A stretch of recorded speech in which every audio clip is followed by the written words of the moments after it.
政府上個月通過優化補充勞工計劃，針對餐飲業，僱主要聘請。全球有1/5嘅人口都係住喺印度，難怪街上面成日都係人頭湧湧。賽車仲緊張刺激過玩任何極限運動。我覺得真係要好大膽嘅人先至可以喺印度揸車。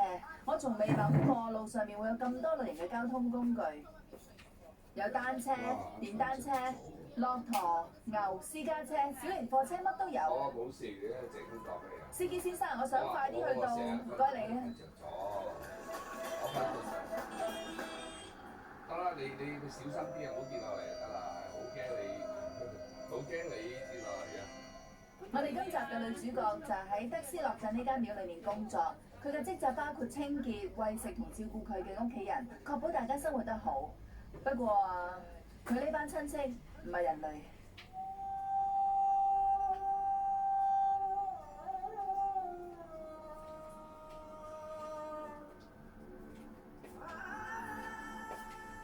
佢個名叫做迪莎，今年40歲。我喺卡尼馬塔神廟做嘢，不過冇人工㗎。我嚟呢一度亦都唔係為咗錢，幫女神卡尼做嘢就會為我帶嚟幸運。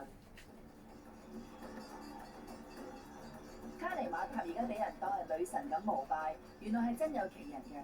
喺700年前，佢係瑜伽師，亦都係苦修者。相傳死神閻魔讚揚佢嘅功德，於是對佢許下承諾：佢嘅親人死咗之後，唔需要經過漫長嘅輪迴，就可以踏上往生之路。佢哋淨係要投胎做一次動物之後，就可以投胎再做返人類。迪莎係迪巴法家族嘅成員，所以佢亦都係女神嘅後人。我哋相信我哋嘅屋企人死咗之後，會投胎做呢一間廟入面嘅老鼠嘅。所以咁多年嚟，我哋家族一直都會照顧呢一度嘅老鼠，餵佢哋食嘢，所以我都跟住呢個傳統做。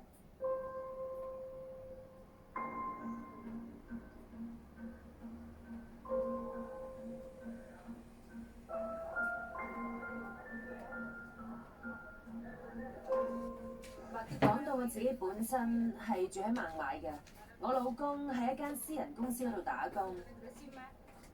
我哋有2個小朋友，2個都係女，而家都返學啦。呢間廟入面嘅老鼠都係我嘅親人，而且我自己死咗之後，都會好似佢哋咁投胎做呢一間廟嘅老鼠先嘅。呢種信念令到呢度嘅老鼠受到愛護同尊重，佢哋對呢啲老鼠就好似對最親嘅親人一樣。你好，歡迎你啊！多謝啊！所有喺呢間廟入邊幫手嘅女人同小朋友，全部都係迪莎嘅親戚嚟㗎。請你介紹一下，呢個係我家姐。你好啊！咁樣呢一位咧？呢位係我姑姐。哦，佢係你姑姐。係啊。哦，好嘅，唔該晒。咁樣呢一位咧？呢一個啊，佢係大姑媽。哦，印度人嘅家族通常都好大嘅，有姊妹、表兄弟姊妹、叔伯舅父，真係好難搞清楚邊個打邊個。咁我就更加分唔到啦。迪莎行開咗添。好啦，姐改變計劃。你好啊。你好啊。你係邊位啊？對唔住啊，我唔可以同人握手嘅。哦，唔可以？係唔可以俾任何人掂到嘅。係啊。喺我做祭司呢個月之內都唔可以嘅。我哋家族嘅男人會負責拜祭女神，女人就負責準備食物當做祭品。因為迪巴法家族太多人啦，所以每家人都係7年先至會去廟度做一次嘢。至於我呢，今次應該係第5次啦。我喺孟買參加宗教儀式嗰陣，同人提起呢一間老鼠廟，大家都好想嚟睇下我哋家族會做啲乜嘢儀式。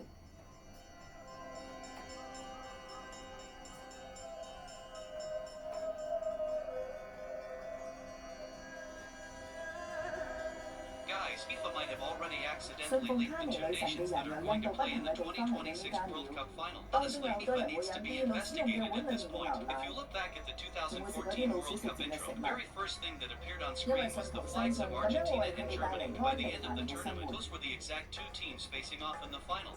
呢間老鼠廟係世界上獨一無二嘅，所以有數以千計嘅信眾嚟參拜。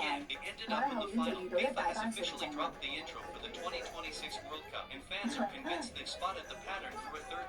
因為老闆係家族之中年紀最大嘅，佢今次率領全部親戚嚟德斯落進呢一度拜神，夠晒熱鬧啊！你中唔中意老鼠㗎？咁就冇話特別唔中意嘅。但係呢種動物好討厭佢哋嘅城市，麻煩記者同我講講佢哋有女神眷顧。請問點解你會嚟呢度嘅？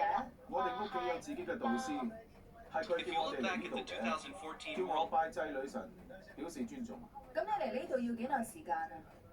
我哋用咗26個鐘頭至嚟到㗎，成1300公里咁遠㗎。26個鐘啊，幾乎等於我由波蘭嚟印度嘅時間。係啊，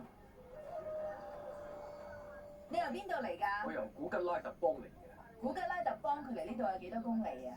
大約1200公里咁上下咧。我行路嚟嘅，唔係坐巴士或者火車。你行路嚟啊？我係行路嚟嘅，行3-4個月啦。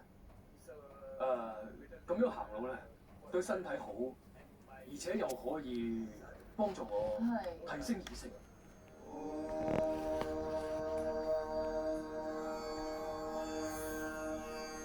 大家嚟到呢度，心境會變得好平和、好寧靜。如果下一世有機會投胎去呢個家族，我就開心啦。不過今世我冇咁好彩，或者將來有機會投胎去呢個家族咧，可以侍奉卡尼馬塔係一個好大嘅成就，仲好過上天堂。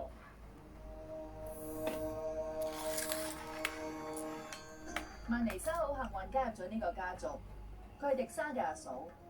我叫曼尼莎，今年27歲，係迪莎阿嫂，即係小祭司嘅老婆。我覺得我可以加入呢個家族，真係我嘅福氣啊！可能你會好奇怪，點解我會遮住塊面？因為我覺得咁樣會比較安心同埋安全。除此之外，我而家着緊呢一套衫，亦都係代表我對長輩嘅尊重㗎。曼尼莎全日都會留喺呢間廟度，喺老鼠堆之中煮嘢食。佢啲仔女都會坐喺地下食嘢，我哋就覺得好核突啦。不過喺呢一度就係好自然嘅事，所以真係好難解釋咯。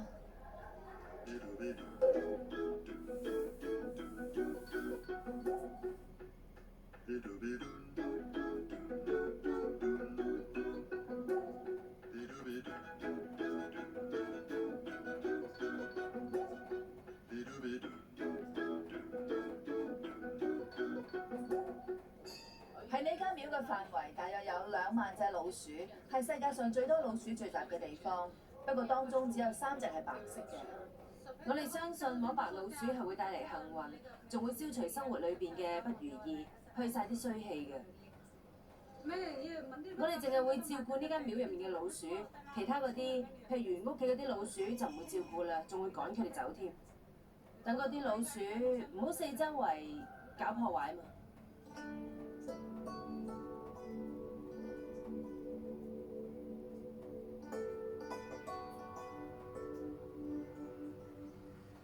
其實迪莎一家大細都係住喺孟買嘅，不過佢喺卡尼馬塔廟幫手嗰段時間，就會去佢哥哥屋企嗰度住。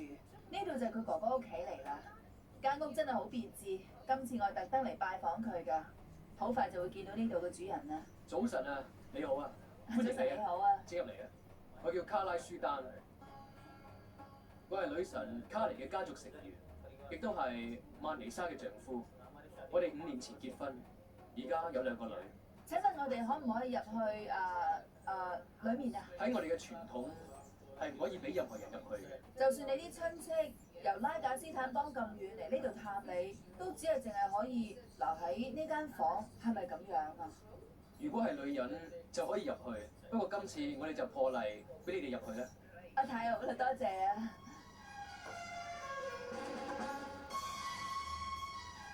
我哋成功啦！呢度係中庭，呢度就係我哋嘅內室。哦，由得佢哋。唔好意思啊，好對唔住啊。呢個係敬拜室，呢個係卡尼女神，卡尼女神，呢個係濕婆神，仲有卡尼女神嘅符號。我想大家睇下，呢度有個小朋友瞓緊覺。佢係我個細女嚟嘅。茫茫眾生，仙凡間，如鏡相生。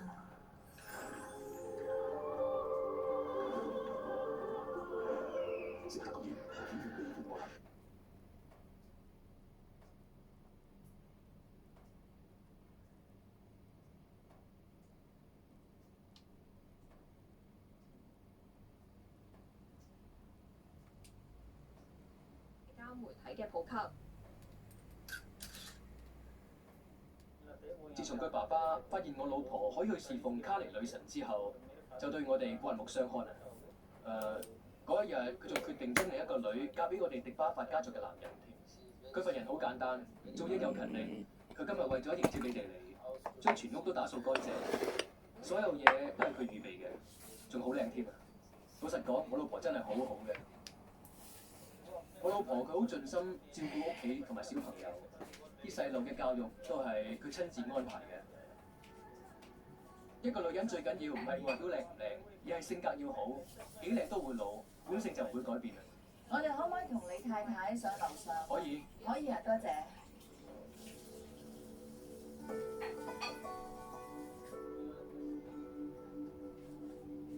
我本來一心諗住同曼妮莎好好傾下嘅，但係冇辦法。佢老公一直喺我哋旁邊寸步不離，雖然冇人要求佢幫手，但佢自動做咗我哋嘅傳譯員。可唔可以請佢講下係點樣嫁俾你㗎？係咪父母安排啊？佢問緊我哋兩個結婚嘅事啊！你講俾佢聽係父母安排定係自由戀愛㗎啦？你第一次見到我係幾時？講俾佢聽，你係結咗婚之後先至見到我啊！我嘅婚事係由我父母安排嘅。我係喺結婚嗰日先至第一次同我老公見面。咁你太太會希望兩個女過啲點樣嘅生活呢？將來一樣會為佢哋安排婚事，定係由得佢哋自由選擇呢？佢問你想啲女將來係點樣？係咪由父母安排婚事呢？你同佢講，你會揀安排婚事啦，因為你父母都係咁樣做嘅。我哋覺得自由戀愛嘅婚姻通常都唔會有好結果。你同佢講，呢種係我哋嘅傳統文化，我哋係應該直跟住咁做嘅。你講啊？我係會選擇由我哋安排婚事，因為父母都係想啲仔女幸福，先至會幫佢哋揀結婚嘅對象。呢個係我哋嘅傳統，而且咁樣嘅婚姻關係先至會令人開心嘅。我覺得咁樣做係啱嘅。如果有一日西方國家有所改變，我哋就會考慮自由戀愛。如果由自由戀愛開始嘅婚姻成功，大家一生一世只係同一個人一齊，咁我哋就會考慮自由戀愛。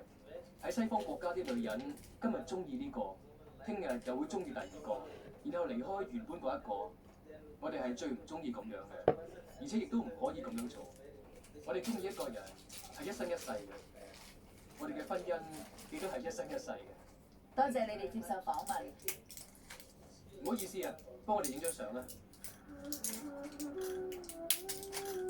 曼妮莎嘅丈夫為咗想表現自己係一家之主，仲連導演嘅角色都做埋。唔好碌木咁樣企喺度啦，做啲嘢俾人拍，快啲啦！咁做乜嘢好啊？冇水沖茶啦，去個井度打啲水翻嚟啦！快啲啦！我唔會做啲乜嘢特別嘢㗎。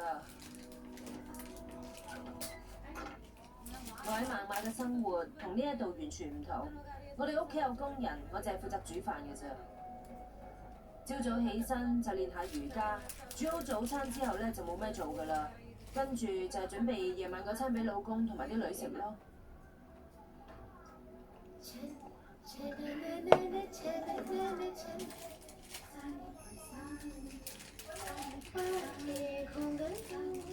我同老公打算等到啲女畢業之後，先至俾佢哋結婚。我哋希望幫佢哋揀對象，安排婚事。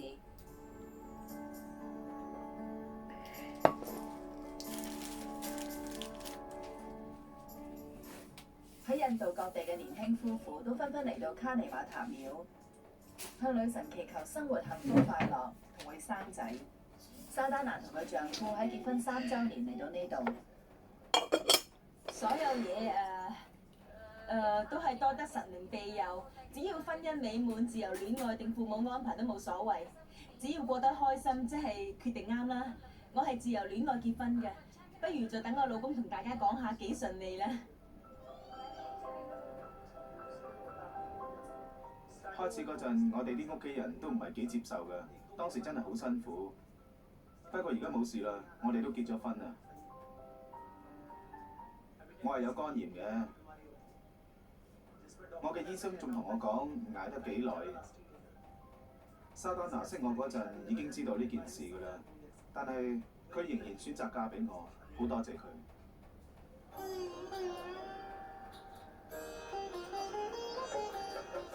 結婚之前，我哋都唔識對方嘅，婚事係父母安排嘅。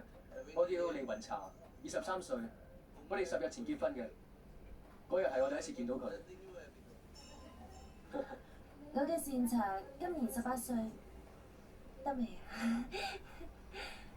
唔知佢第一次見到自己個老公嗰陣諗緊乜嘢呢？我一定要中意佢啦！我已經嫁咗俾佢啦，所以我一定要好中意佢㗎。好啦，唔好再問我啦，唔該。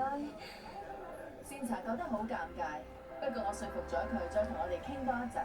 今次難得有呢個機會可以同大家講下印度女性嘅傳統服飾，呢件係紗麗。呢塊布差唔多有5-6米，甚至更長，係用好特別嘅方法夾住嘅，用心口針扣實，然後咁樣搭上去手臂呢度。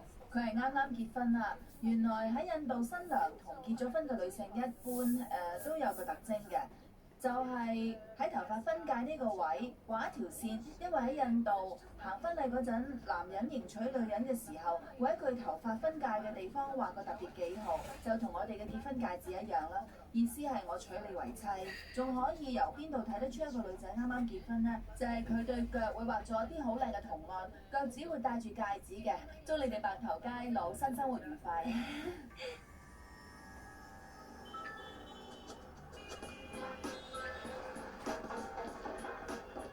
我晏晝決定去市區入面四圍行下，咁啱見到有間室外飛髮鋪，於是即刻行埋睇下啦。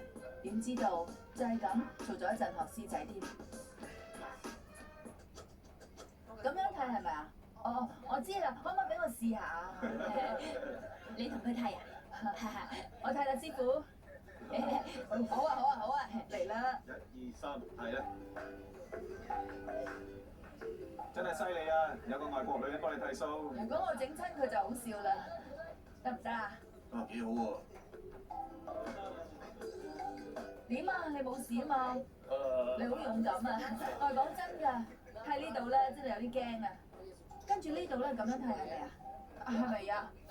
都係等我幫佢睇都啦。係師傅嚟啦！而家睇到咧條頸最危險嘅位置。師傅真係師傅，佢手勢好過我好多啊！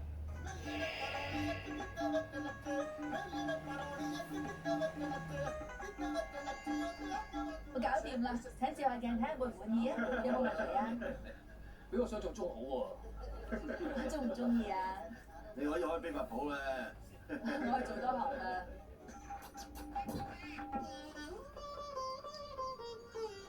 卡尼馬塔廟就算入夜之後都一樣咁多人。原來好多信眾會成日喺度祈禱祈足24小時嘅。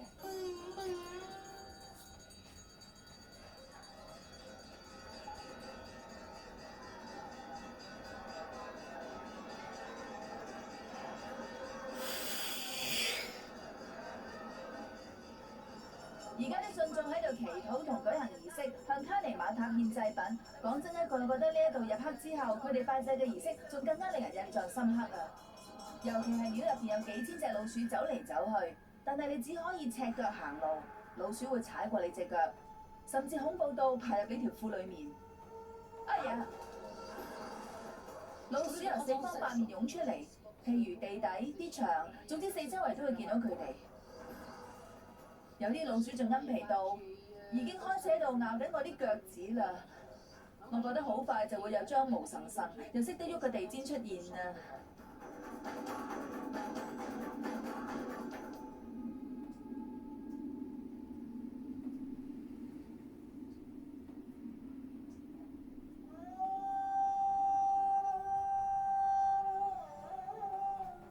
呢度啲老鼠就算死咗2-3日都唔會發出臭味㗎。如果屍體腐爛咁就會傳染疾病嘛。如果隻老鼠係自然去世嘅，我哋唔會傷心㗎，因為知道佢會投胎做人，而且好快就會翻嚟我哋嘅身邊啦。不過如果係俾人殺死嘅話，我哋就會好傷心啦，因為呢度啲老鼠都係我哋嘅親人投胎㗎。迪巴法家族嘅女性成員為祖先舉行儀式，就係繞住棵聖樹揼揼圈咁行。呢個儀式係非常重要嘅，同其他女性喺廟裏邊做嘅一樣咁重要。喺印度，男人嘅地位係比較高嘅。不過喺卡尼馬塔嘅家族裏面，一般嚟講，女性都會好受到屋企人嘅尊重，同埋會有好重要嘅地位嘅。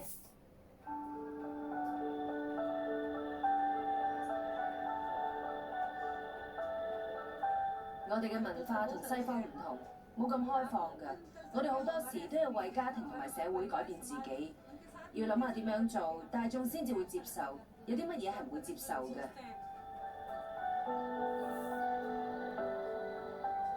以前啲女人只可以留喺屋企，而家好唔同啦，可以去讀書、去寫字樓返工、做老師、做醫生，甚至做女警。有錢人同窮人都係一樣。我嘅夢想就係嚟德斯洛鎮長住，永遠侍奉卡尼馬塔。咁開心啊！去咗呢個就係我嘅女神啦。買嘢啊！你哋我老公唔贊成我點解咁開心去咗印度買嘢嘅？去咗旺角買嘢嘅。好啦好啦，拍完啦。唔該真係真係要俾你估中咗。俾你估中咗喎，真係講喎。估中咩啊？佢估到信嘅第一句就係問點解要買翻嚟啦。係咯。原來你頭暈，人多得滯係咪啊？你阿媽嗰陣時去到旺角都頭暈嘅有時。可能或者係佢吹咗啲冷氣咯。唔係人多啊？呢個。